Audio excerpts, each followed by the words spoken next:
Problemado sa pag-ibig, pamilya, o nahihirapang hanapin ang sarili? Huwag mag-atubili dahil may nakikinig sa'yo. Love Me, Kathy G. This love letter is from Kier. Dear Kathy G.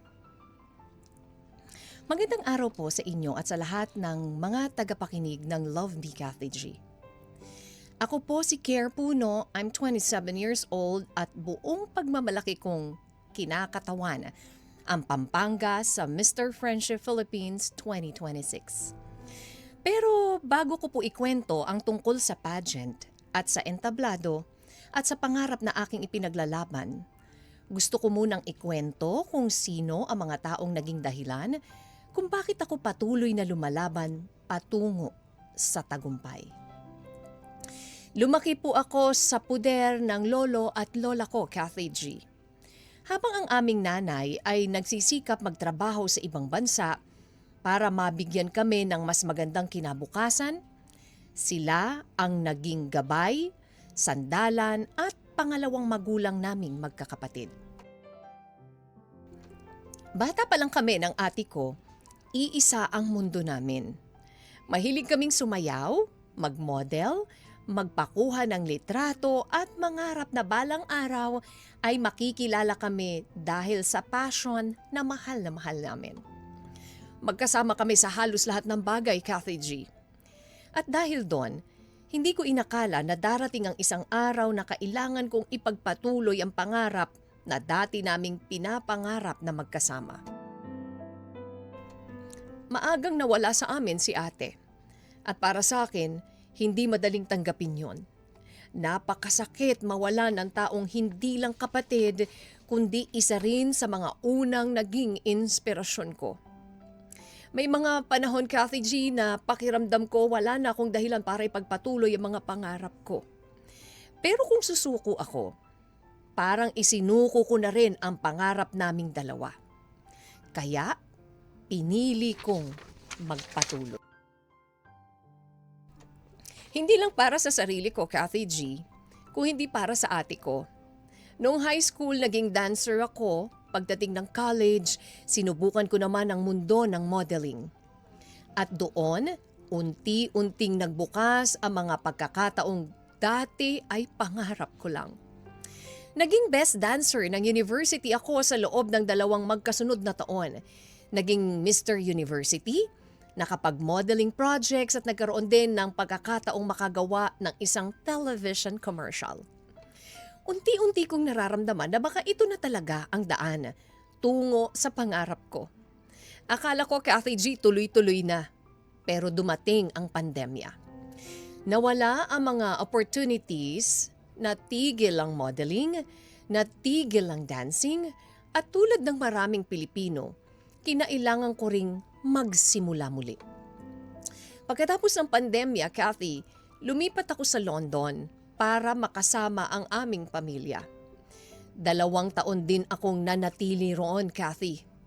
Pero kahit malayo ako sa Pilipinas, hindi nawala sa isip ko ang mga pangarap na matagal ko nang dala. Kaya makalipas ang 2 taon, bumalik ako ng Pilipinas, dala ang panibagong pag-asa.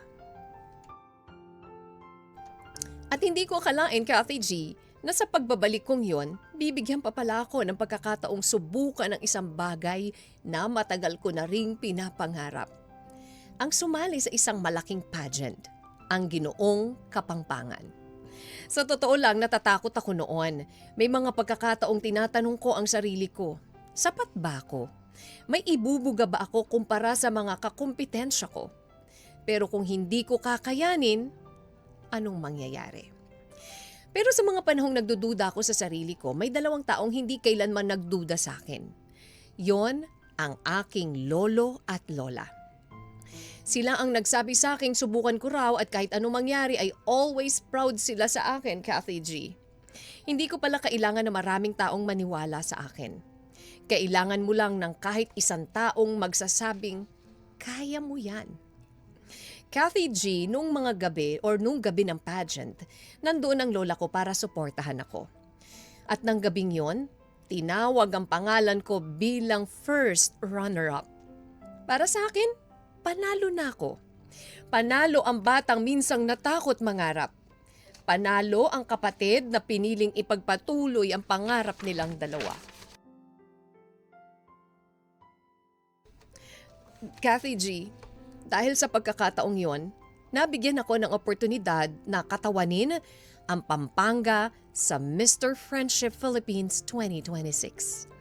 Pinili kong tanggapin ang hamong ito dahil ang mga pinapahalagahan ng Mr. Friendship, leadership, purpose at of course, friendship. Mga aral na matagal ko nang natutunan mula sa aking mama, lolo at lola. Kathy G, nagpapasalamat ako dahil tinuruan nila ako na maging mabuting tao bago maging matagumpay na tao. Tinuruan nila akong rumespeto, tumulong at maging mabuting halimbawa sa iba. Ilang linggo bago ang national competition, dumating na naman ang isang pagsubok na hindi ko inakala, Kathy G. Pumanaw ang aking lolo. At sa pagkakataong yon, sobra kong pinanghinaan ng loob. Siya ang isa sa pinakamalaking dahilan kung bakit ako hindi sumuko. Siya ang taong naniniwala sa akin kahit ako mismo ay nagdududa sa sarili ko. At bago siya tuluyang nawala, dala ko ang pangakong balang araw, makikita niya akong lumalaban sa national stage. Hindi man niya masilayan ng personal ang araw na yon, baka kasama ko pa rin siya. Kasama ko ang alaala ng aking ate, kasama ko ang pagmamahal ni lolo, ang lakas at paniniwala ng aking lola. At kasama ko ang sakripisyo ng aking mama na patuloy na nagsusumika para mabigyan kami ng magandang buhay. At kung dumating man ang araw na isusuot ko ang isang korona, alam kong hindi yun magiging akin lang. Sila ang tunay kong korona, Kathy G. Maraming salamat po, Kathy G, at maraming salamat din po sa inyong mga tagapakinig. Sana ang kwento ko ay magsilbing paalala sa bawat isa na kahit gaano man kahirap ang buhay, nananatili itong may pag-asa. Kathy G, hanggang dito na lamang po at maraming salamat sa pagbasa ng aking liham.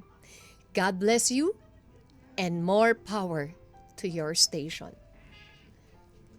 Lubos na gumagalang at nagmamahal. Maraming salamat po. Kier. Love Me, Kathy G.